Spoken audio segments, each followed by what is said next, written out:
Hello everyone, it is Reese here, and thank you for joining me again for another roundup video and the second film roundup video of the year.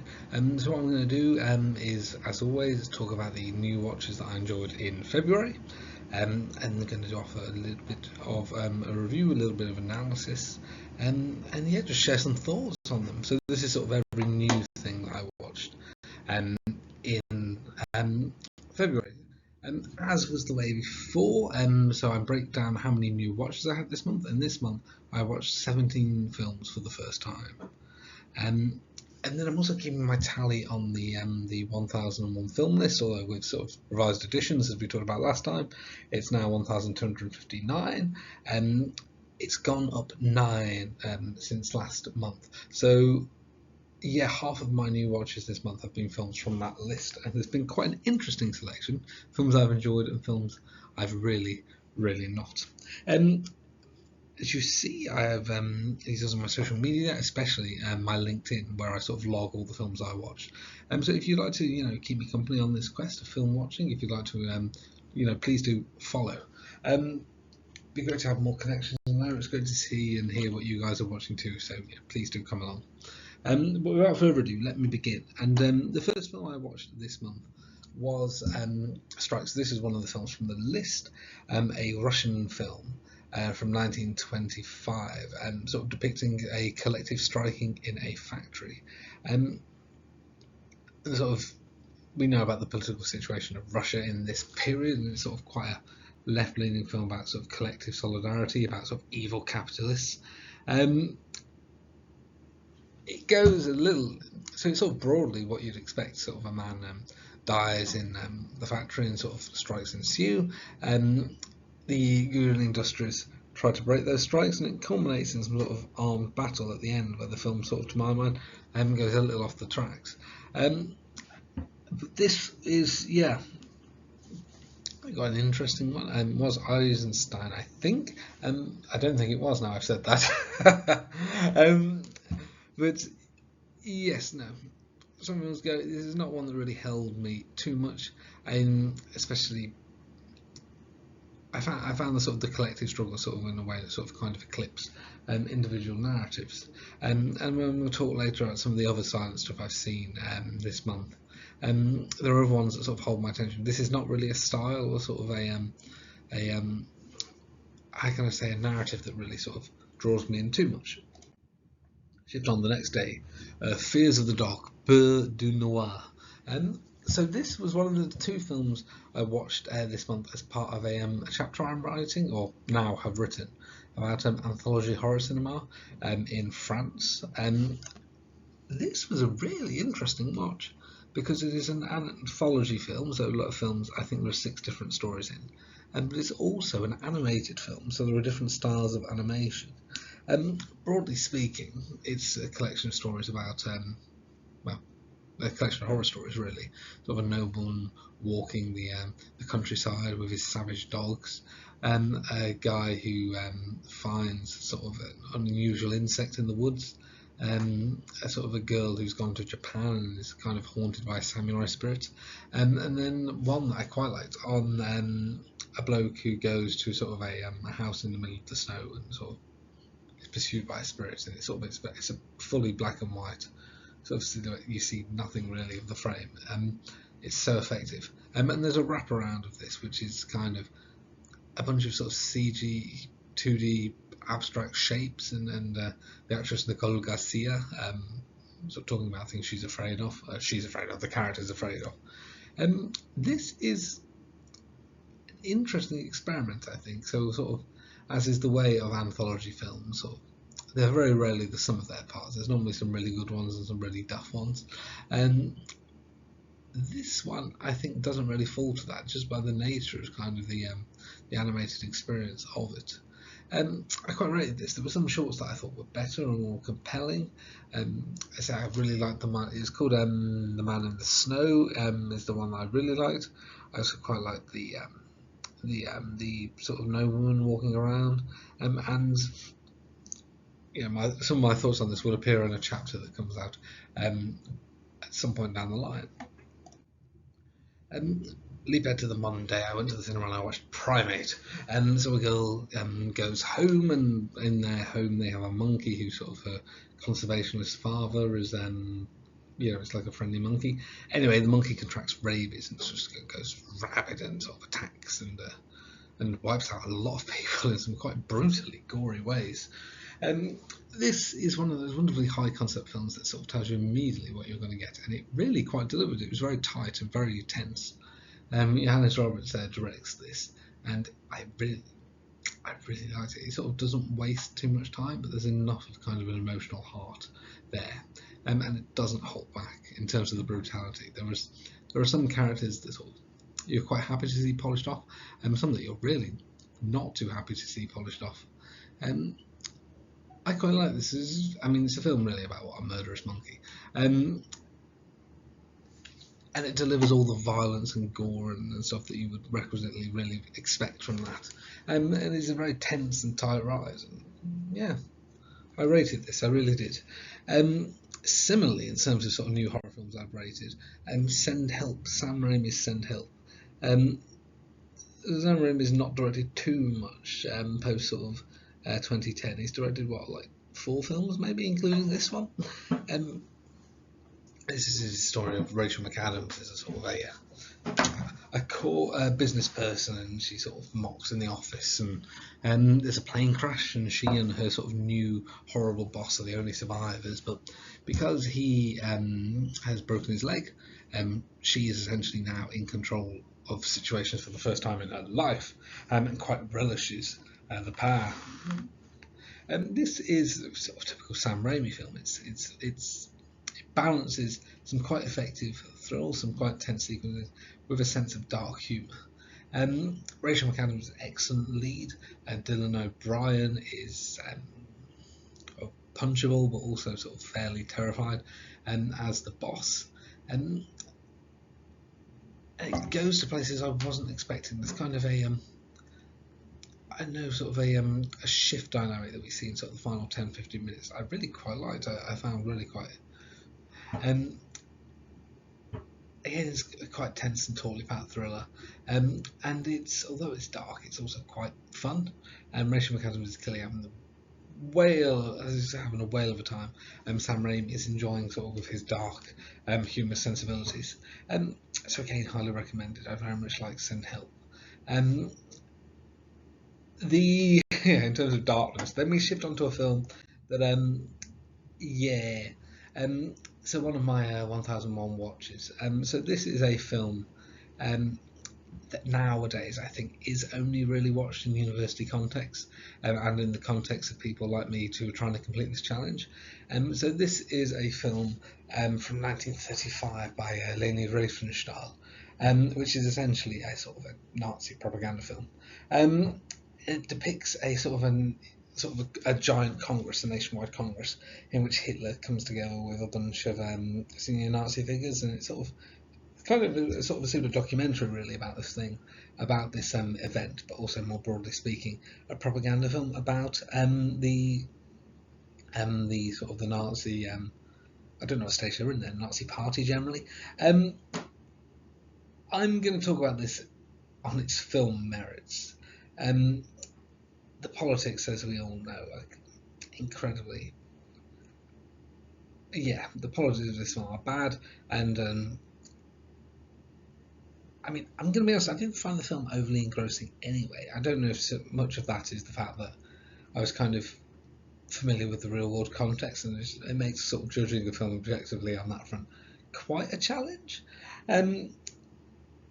Yes, this is sort of a pseudo documentary. It's quite interesting to depict kind of essentially the reverence with which many of these sort of political figures were held by the sort of German population, or at least the German populations that we see in these films.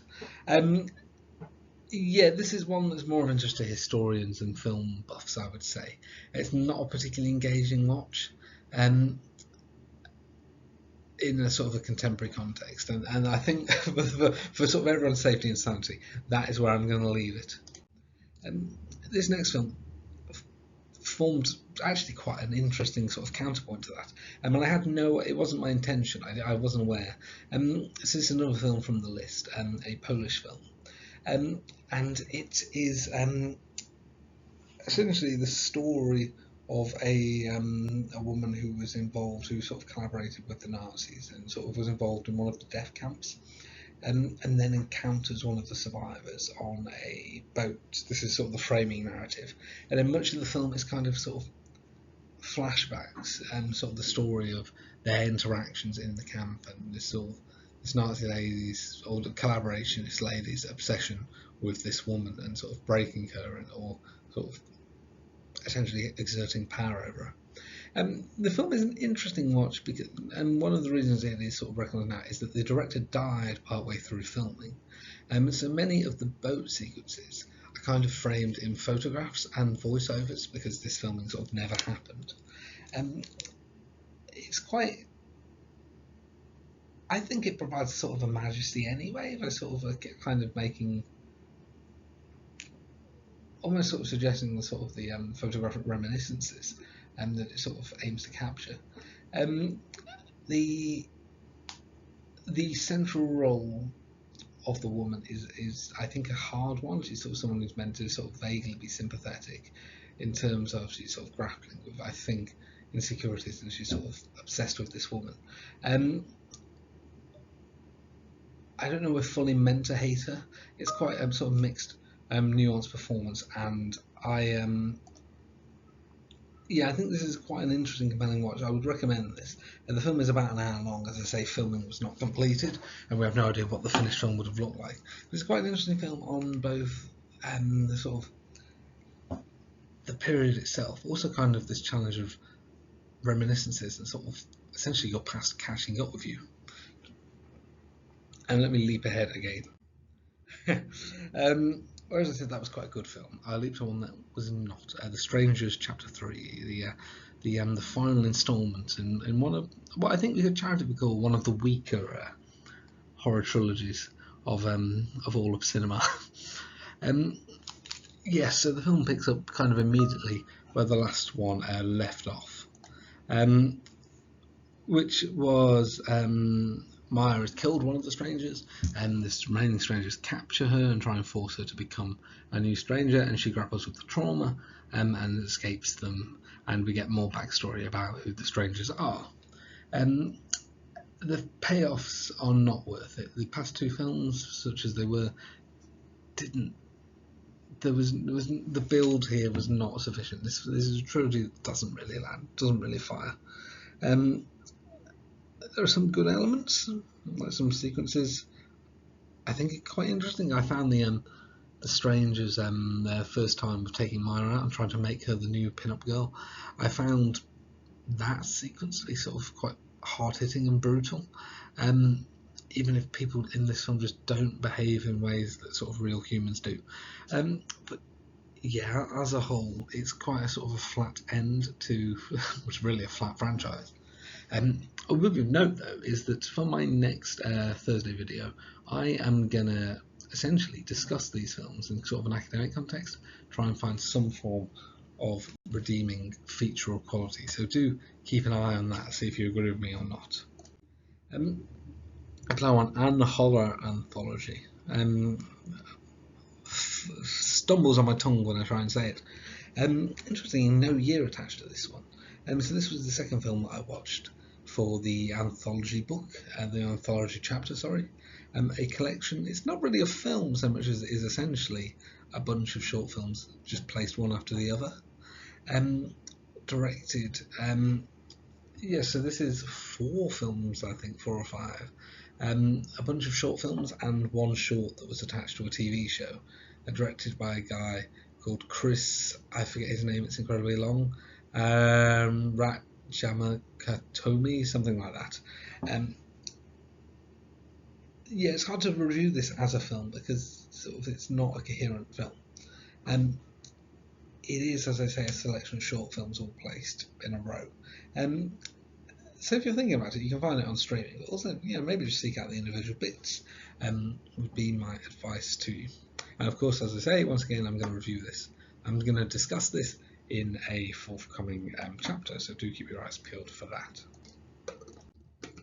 So on we play another film from my list, Mother and Son. This one really hit me. I was not expecting to appreciate this as much as I did, I'm going to be honest. This is a short film, again, an hour long, which features two characters, a son and his dying mother. And the film is kind of just a mediation on life and grief, and grieving while someone is still alive, and then grieving after they've gone. So the son takes his mother on one last walk, goes home, leaves her in bed, gets some air, and she passes away. These are not spoilers, this is the crux of the film. But yes, the film is just the quiet, tender moments between the two as they sort of grapple with what is her last day.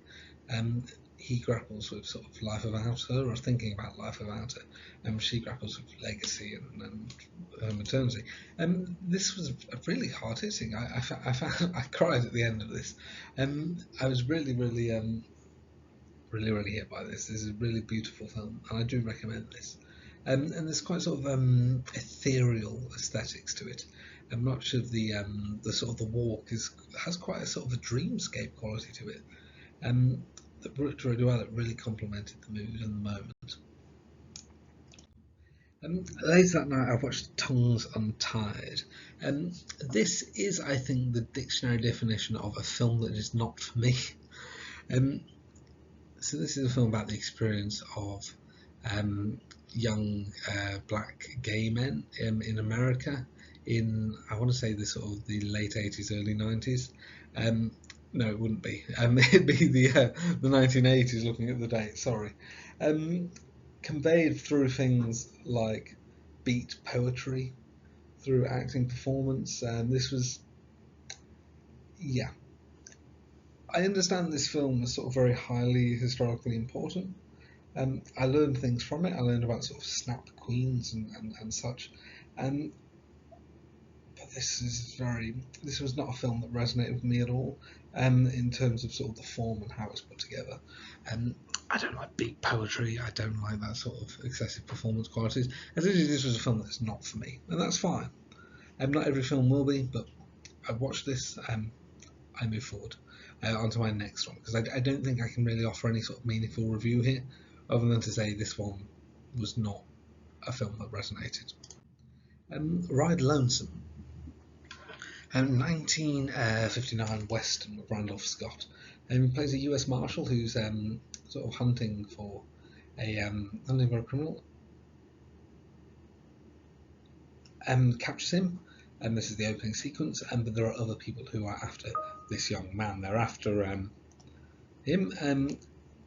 and so he sort of picks up a woman. He picks up two guys who want to essentially take this criminal for their own ends, and all the time the criminal is being pursued by his brother. Again, I'm saying there's quite an interesting mediation on sort of roles and responsibilities. And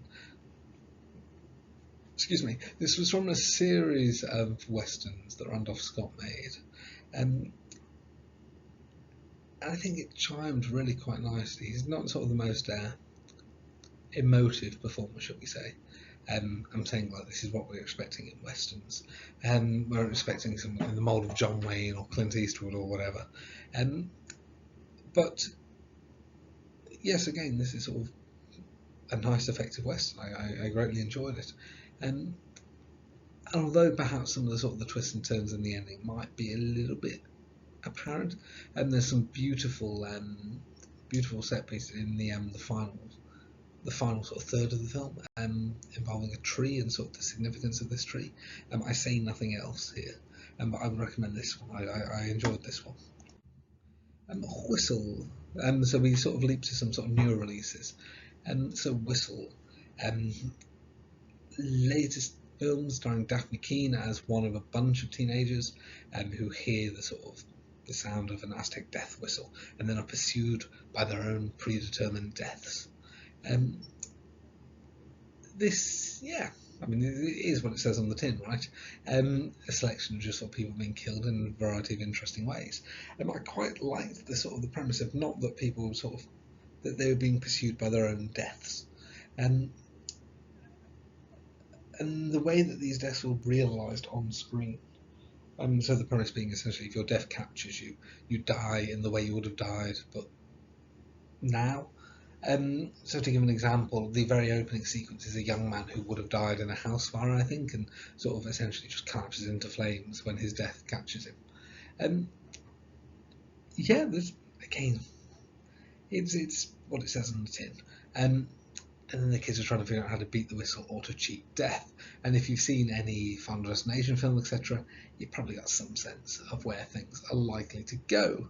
It is kind of that vibe, actually. Now I've said it, Final Destination is kind of essentially the ultimate reference point for a film like this. Daphne Keane is always compelling. I've liked her since Logan.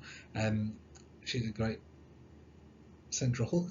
The love interest character that she likes, less so. The rest of the cast is a bit throwaway, in truth. Aside from this sort of really unpleasant drug dealer character who sort of keeps cropping up, who's one of those love to hates that you want to see get their comeuppance in a horror film. But yeah, this is what it says on the tin. Would recommend if you're after a fun paranormal slasher film of sorts. Keeper. Is this the most recent film of Osgood Perkins? The speed at which he pumps them out is incredible. I think so. Tatiana Maslany stars a woman who sort of goes to this house in the woods with her boyfriend. While they're there, strange things ensue. Strange things, and as is an Osgood Perkins film, metaphorical things also. I'm mixed on this one. I generally like Osgood Perkins. I'm mixed on this one for two reasons. So yeah, Maslany is excellent. She sort of really carries the film, and much of the film is kind of just her, holding the screen on her own, her reacting to things. She is excellent, and sort of she always is. I've sung her praises before in the past in other reviews. And there are some excellent, I don't want to spoil things, but sort of in the third act, there's some excellent work with makeup and whatnot that I would promote. That's about as best I can say. I have two issues though with the film, which is there's an opening sequence that kind of gives everything away already. It's a bizarre choice to sort of have an opening sequence that kind of tells you the general answer to your mystery. And then B, there are characters who don't really behave in ways that real humans do. Again, there's this bizarre sequence towards the start where sort of the partner is trying to force the Tatiana Maslany's character into eating a slice of chocolate cake. Despite her saying she's not a fan, and they're going to get intimate, and then he's like, but before we get intimate, make sure to eat a slice of cake, and only you, I'm not going to eat any. And at that point, it's so unusual that she would even go along with anything. It's hard to believe. When decisions are so sort of confusing and unbelievable, they make it tough. So this is a mixed film. I would say it's one of my sort of in terms of an Osgood Perkins ranking, so maybe I might do that if people are interested. I would place this sort of towards the lower end, definitely. And there are things to like it, but there are also mixed bags. Wuthering Heights, my goodness, right? Emerald Fennell's very, very loose retelling of the of the book. The story of Cathy and Heathcliff and their sort of forbidden love on the Yorkshire moors. So I went to watch this with my partner. We had quite different reactions to it.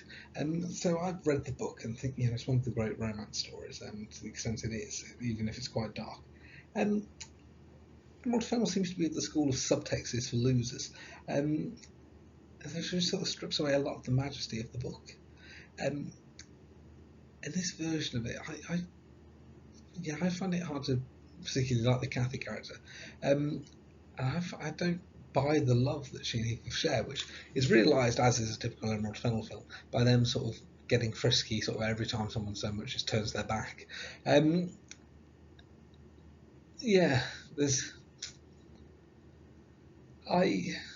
I didn't overly like it, I suppose, is true. What can I say? So Fenwell has a great eye for shots. As a director, she is grand. There are some wonderful, wonderful compositions here. But the screenplay and the liberties this takes, and sort of its over reliance on shock value. Um, there are some wonderful adaptations of Wuthering Heights, and this is not really one of them. the the Soviet Union's first horror film, as I discovered. Um, a young monk, a philosophy student, is summoned to sort of read prayers for a young woman who's died for 3 nights. But every night, this young woman is sort of a witch and secretly possessed, and so sort of tries to break him and break his faith. Um, it's an interesting film. It's a weird film. It's a film of two halves. It's sort of what I've described as kind of the second half of the film, but for the much of the first half, it's essentially kind of monks being sort of having a break from the seminary or their college or whatever it is, and kind of essentially behaving like frat brothers. It's really weird. When the sort of the mysterious supernatural bits come in, and I'm not counting the sort of the appearance of the witch at the start, which is some sort of trip. Once we get to that latter half, it's really quite compelling. I can buy his fear and crises, and I can buy sort of some glorious special effects, really. And then sort of the appearance of V, whom I shall not describe, whom I thought was going to be the name of the woman, or the witch, but was something else quite entirely. Yeah, I recommend this though. I mean, it's quite. I think it's something like 70 minutes. It's quite a paunch one. And if you're a fan of horror cinema or sort of the history of horror cinema or Soviet cinema, this is well worth exploring. I think you could do much worse than this. And my last film from the list from this month, Charlie Chaplin's City Lights, 1931. A silent film made while sound was sort of starting to become a thing. I know it really come in sort of 4 years prior. Chaplin sort of made a silent film and sort of, wrote the music and sort of used some sound effects. And all I knew of this film before I'd seen it was that it had sort of quite a famous closing shot. That was all I knew. And oh my god, it's really, really beautiful.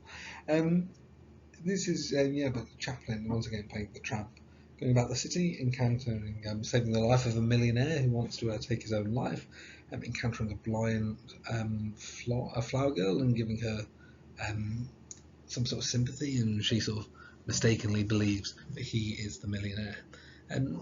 From that, some comedy ensues, and it's quite good fun. A lot happens. It's very we pace around. There's robberies and boxing matches and chases and all sorts of things.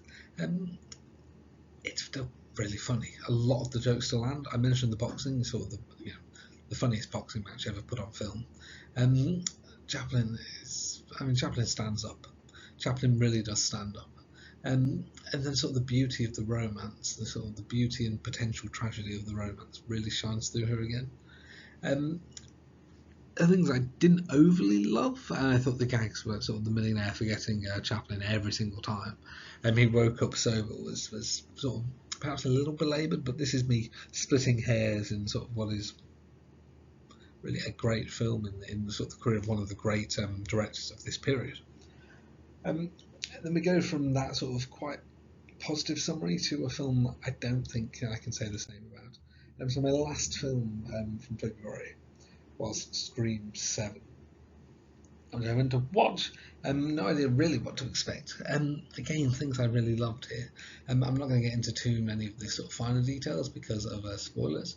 Neve Campbell returns and is really compelling. The premise being, of course, that she's in her community. More ghost faces rock up. More ghost face killings, I should say. Sorry, rock up.